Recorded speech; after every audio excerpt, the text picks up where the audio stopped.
বাবা রাজু, ভালো আছো? হ্যাঁ চাচা, ভালো। কিছু লাগবে নাকি? হ বাবা, আমার ছোট মাইয়াটার বিয়া, তোর জন্য একটা খাট বানাবো। তোমার হাতের কাজ আমার মাইয়ার খুবই পছন্দ। তা কেমন কি খরচ পড়বে বাবা? দেখুন চাচা, দাম কিন্তু ডিজাইনের উপর নির্ভর করে। কাল না হয় আপনি জ্যোতিকে নিয়ে এসে ডিজাইন পছন্দ করে কত টাকা লাগবে সেটাও জেনে নেবেন। হ বাবা, তুমি ঠিকই কইছো। তাহলে আমি আসি, কেমন? কাল তাইলে মাইয়ারে লেগে আসবো। হ্যাঁ,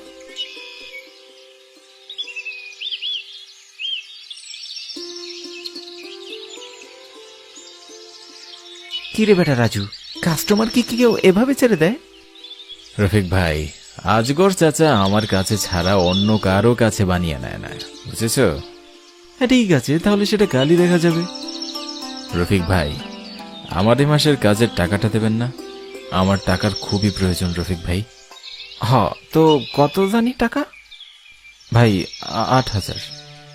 আচ্ছা, 5,000 টাকা নিয়ে যা, বাকিটা পরে নিস। কিন্তু রফিক ভাই, আপনি তো প্রতি মাসে এরকম করেন। আপনার কাছে থেকে আমি আরো 2 মাসের বেতন পাবো। কি বলিস রে? আমি তোর বেতন বাকি রাখছি? আচ্ছা ঠিক আছে, কয়েকদিন পরে বাকি টাকাটা নিয়ে যাস। শালা মোটু সারাদিন বসে বসে শুধু খাওয়া আর সব কাজ আমাকে দিয়ে করানো, কিন্তু টাকা দেবার বেলায় কিপটামি। গণেশ কাকা, বাড়ি যাবেন না? ও বাবা, দাঁড়াও, এখনই আইতেছি।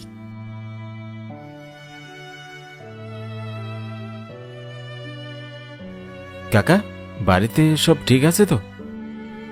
আর কি ঠিক থাকবো বাবা, মাইয়াটার বিয়ার লইগা অনেক টাকা লাগবো। আমি নিচু জাতের মানুষ, এত টাকা কেমনে জোগাড় করুম? চিন্তা করবেন না কাকা, দেখবেন সব ঠিক হয়ে যাবে।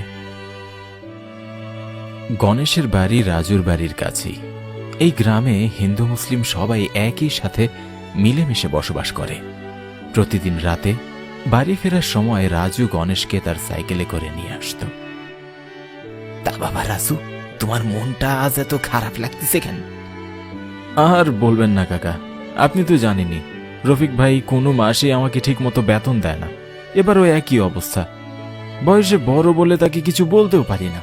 ভাবছি এবার আমি নিজেই একটা দোকান দেব। গ্রামের সব মানুষেরা তো আমাকে দেখেই কাজ দেয়। আমি দোকান দিলে আশা করি কাজের আর অভাব হবে না। ও বাবা, তোমার বুদ্ধিটা ভালোই, কিন্তু তাতে তো অনেক টাকার প্রয়োজন। হ্যাঁ ব্যাস, এখানে নামিয়ে দাও আমাকে। তুমি ঠিকই বলেছ কাকা, দেখি টাকার ব্যবস্থা করার চেষ্টা করি। আচ্ছা বাবা, এখন যাও তবে, এসব নিয়ে পরেও ভাবা যাবে।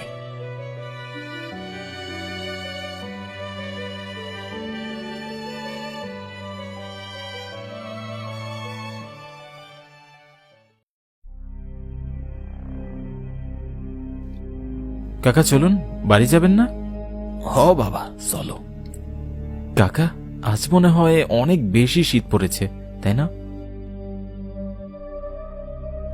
কি হলো কাকা, কথা বলছেন না যে? হ্যাঁ, কিছু কি বললে বাবা? বললাম আজ মনে হয় অনেক বেশি শীত পড়েছে। ও বাবা, ঠিকই কইছো, অনেক শীত আজকে। কাকা, আজ আপনার কি হয়েছে বলুন তো? আপনি একদম চুপচাপ। আপনি তো কখনো এরকম চুপচাপ থাকেন না। কি হয়েছে বলুন আমাকে। কিছু না বাবা, শরীরটা আজ ভীষণ খারাপ লাগতেছে, তাই তুমি আমার এইখানে নামাইয়া দাও। সাইকেল থেকে নামিয়ে দিলে রাজু চলে গেল। পরের দিন সকালে রাজু সাইকেল চালিয়ে দোকানে যায়। দোকানে গেলে রফিক রাজুকে বলল,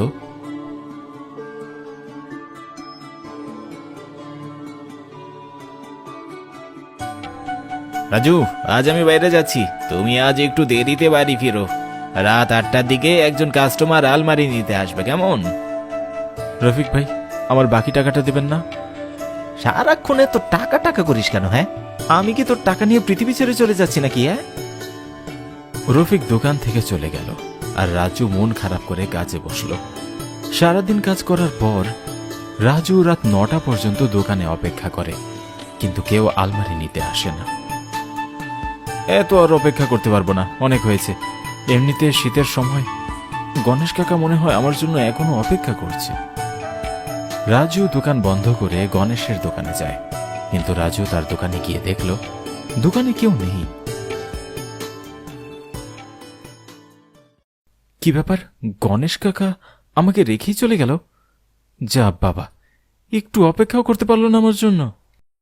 এটি ভেবে রাজু তার সাইকেল চালিয়ে বাড়ির দিকে রওনা দিল।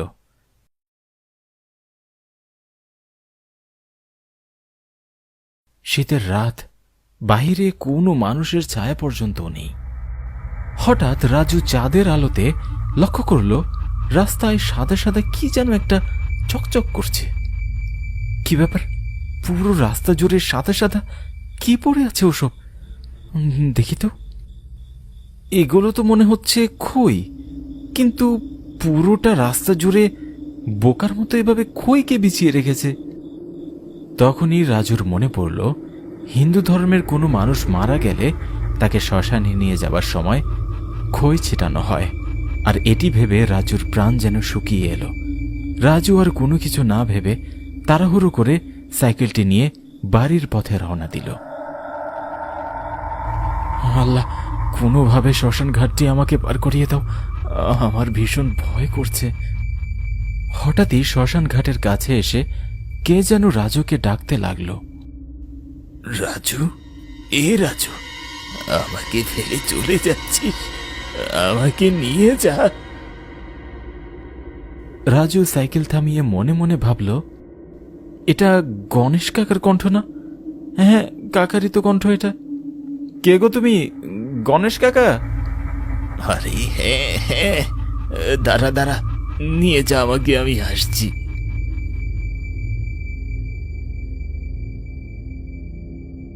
তুমি এই শ্মশান ঘাটে কি করছো? তুমি জানো না আজকে কে জানি মারা গিয়েছে? আচ্ছা তাড়াতাড়ি এসো তুমি। আমার আজ একটু দেরি হয়েছে বলে তুমি আমাকে ছেড়ে চলে এসেছো, কি লাভ হলো?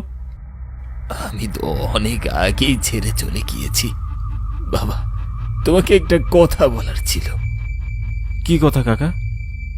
রাজু, তুমি রোজ রাতে আমাকে বাড়ি নিয়ে এসো, এর জন্য তোমাকে কখনো ধন্যবাদ জানানো হয়নি। তোমাকে অনেক ধন্যবাদ বাবা। গণেশ কাকা, এখানে ধন্যবাদ দেওয়ার কি আছে? এ নাও, তোমার বাড়ির রাস্তায় চলে এসেছি। এখন যাও যাও, বাড়ি ফিরে যাও। গণেশকে রাস্তায় নামিয়ে দিয়ে রাজু বাড়ির উদ্দেশ্যে রওনা হলো।